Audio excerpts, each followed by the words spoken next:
কলকাতার পুজো মানেই থিমের টক্কর, বিষয় ভাবনায় অভিনবত্ব আনার চেষ্টা। এমনই বেশ কিছু সেরা পুজোর ছবি আপনাদের সামনে। দেখছেন হিন্দুস্তান পার্কের পুজো।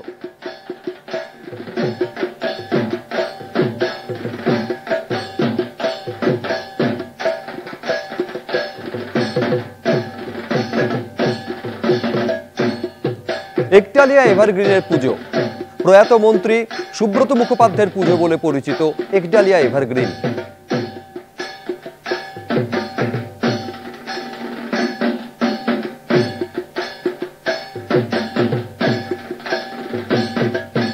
কলেজ স্কয়ারের পুজো।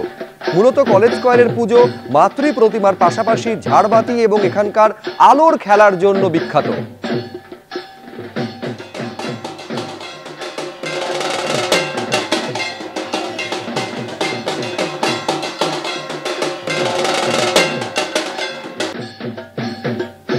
দেখছেন চোরবাগান সর্বজনীনের পুজো।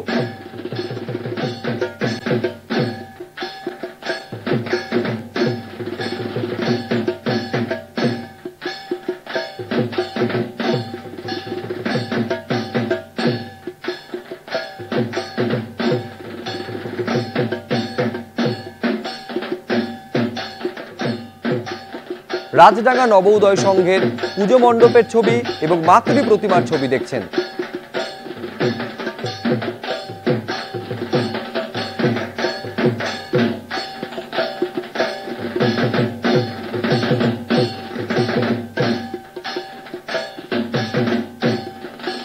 বেহালা ক্লাবের পুজো এবার ৮১ বছরে পা দিল।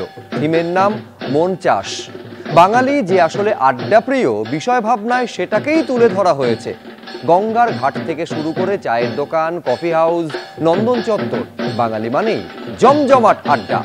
উপাদানে রয়েছে চমক। প্রতিমা থেকে মণ্ডপ গোটাটাই মাটি দিয়ে তৈরি করা হয়েছে।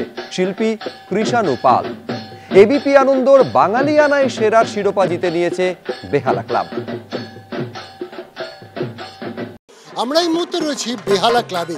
বেহালা ক্লাবের ৮১তম বর্ষে তাদের বিষয় ভাবনা মন চাষ। শিল্পী কৃষাণু পাল তার মস্তিষ্ক প্রসূত এই বিষয় ভাবনা। সেই বিষয় ভাবনার পিছনে কারণ কি? শিল্পীর বক্তব্য অনুযায়ী গোটা পূজা মণ্ডপটিতেই আসলে ফিরে যাবেন আপনি আপনার ছোটবেলায়, যে সময় আড্ডা ছিল, যে সময় একে অপরের সাথে গল্প করা ছিল বিভিন্ন জায়গায়। এই যে বেহালা ক্লাবের যে ক্লাব ঘর, সেই ক্লাব ঘরটা যদি মাটি দিয়ে তৈরি করা হতো তাহলে কেমন দেখতে হতো সেটাও কিন্তু শিল্পী এখানে ফুটিয়ে তুলেছেন।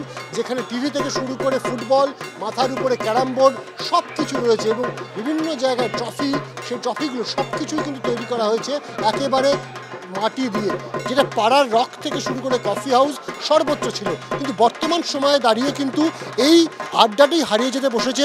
এখন কিন্তু আড্ডা হয়ে গিয়েছে সমাজ মাধ্যম কেন্দ্রিক এবং সেই কারণেই তাদের বিষয় ভাবনা এই মন চাষ, বাঙালি যাতে তাদের পুরনো সেই আড্ডা ফিরিয়ে আনতে পারে এবং একই সঙ্গে গোটা পূজা মণ্ডপ তার সঙ্গে সাযুজ্য রেখেই মাতৃ প্রতিমা গড়েছেন শিল্পী। সেই মাতৃ প্রতিমা এবং তার সমস্ত অলঙ্কার সর্বোচ্চ করে ব্যবহার করা হয়েছে সেই মাটিকে। আর সে কারণেই কিন্তু বাঙালিয়ানায় এবার তাদের অন্যান্য নজর তারা কেড়েছেন এবং সে কারণেই এবিপি আনন্দ শারদানন্দ ২০২৫ বাঙালিয়ানা সেরা সেই সম্মান আমরা তুলে দিচ্ছি বেহালা ক্লাবের হাতে। এখানে উদ্যোক্তারা রয়েছেন। ক্যামেরা দিব্যেন্দু সিংহের সাথে অনুমান বিশ্বাস, এবিপি আনন্দ, বেহালা। থিম পুজোর হিড়িকের মাঝেও সাবেকিয়ানার ঐতিহ্য ধরে রেখেছে শোভাবাজার রাজবাড়ি। দেবী দর্শনের জন্য মানুষের ঢল, সেই ছবি ধরা পড়েছে এবিপি আনন্দর ক্যামেরায়। থিম পুজো দেখার একটা হিড়িক অবশ্যই থাকে। সেই জায়গায় শোভাবাজার রাজবাড়ি তাদের ঐতিহ্যের টানে আজও স্বতন্ত্র। আর এত বছর ধরে যে পুজোর সঙ্গে একটা দীর্ঘ ইতিহাস জড়িয়ে রয়েছে, সেই পুজোকে চাক্ষুষ করতে চান কিন্তু সকলেই। আর যে কারণে অন্যান্য প্রত্যেক বছরের মতন এবারও কিন্তু তারা শোভাবাজার রাজবাড়ির এই যে বিশাল পুজো প্রাঙ্গণ রয়েছে সেখানে উপস্থিত হয়েছেন। এবং পুজোর কটা দিন বলাই বাহুল্য যে এখানে একেবারে তিল ধারণের জায়গা পর্যন্ত থাকে না। আজকেও কিন্তু ব্যতিক্রম নয়, সকাল থেকে সেই ছবিটাই ধরা পড়ছে। এবারে হচ্ছে তাদের ২৬৯তম বর্ষ এবং এতগুলো বছর ধরে এই পুজো হয়ে আসছে। যে পুজোর সূচনা হয়েছিল রাজা নবকৃষ্ণদেবের হাত ধরে, সেই পুজো আজও একইভাবে তাদের ঐতিহ্য, তাদের পরম্পরা, তাদের সাবেকিয়ানা এই সমস্ত কিছুকে কিন্তু ধরে রেখেছে। আজকে সকাল থেকে নির্দিষ্ট যে পুজোর নিয়ম কানুন ছিল সেগুলো সম্পর্কে একেবারে সংক্ষেপে জানিয়ে রাখি। একেবারে সকালে নবপত্রিকা স্নান, তারপর দেবীর প্রাণ প্রতিষ্ঠা, এবং এখানে বলি প্রথা যেহেতু বহু বছর আগেই বন্ধ হয়ে গিয়েছে, আজকে চালকুমড়া বলি হয়েছে এখানে, এবং এরপরে পুজোর অন্যান্য যে নিয়মাবলী রয়েছে সেগুলো, এবং তারপর পুষ্পাঞ্জলির মধ্যে দিয়ে আজকে সকালের এই পুজোর পর্ব সেটা কিন্তু সমাপ্ত হয়েছে, এবং এরপর অবশ্যই সন্ধ্যাবেলায় আরো যা যা থাকে সেগুলো অবশ্যই রয়েছে। ৩০০ বছর পার করেও সাবেকিয়ানা ও ঐতিহ্যে অমলিন মুর্শিদাবাদের কাশিমবাজার ছোট রাজবাড়ির পুজো।